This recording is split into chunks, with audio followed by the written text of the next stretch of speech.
राघव एक छोटे से कस्बे में रहने वाला साधारण परिवार का लड़का था, जिसके पिता वर्षों से एक छोटी सी घड़ी की दुकान चलाकर पूरे परिवार की जरूरतें पूरी करते थे।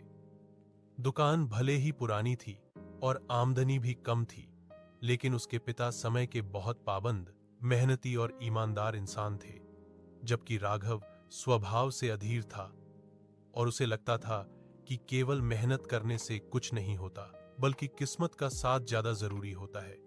जब राघव का दाखिला शहर के एक बड़े स्कूल में हुआ, तो वहां के अमीर और आत्मविश्वासी बच्चों को देखकर वह खुद को उनसे कम समझने लगा और धीरे धीरे पढ़ाई से उसका मन हट गया, जिससे वह अपना कीमती समय बेकार की बातों और आलस्य में गंवाने लगा।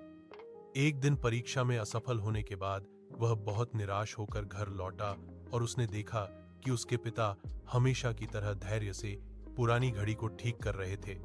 तब पिता ने उसे समझाया कि जिस तरह घड़ी का हर छोटा पुर्जा सही समय पर काम करता है, तभी घड़ी सही चलती है, उसी तरह जीवन में भी समय, मेहनत और धैर्य का तालमेल बहुत जरूरी होता है।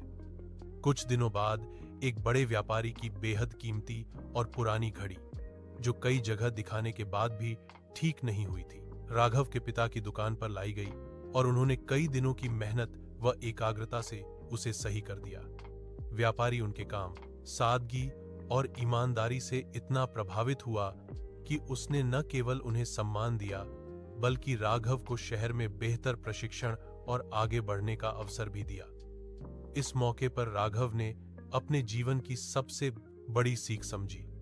उसने समय की कीमत पहचानी, पूरी लगन से सीखना शुरू किया और अपने पिता के बताए मार्ग पर चल पड़ा।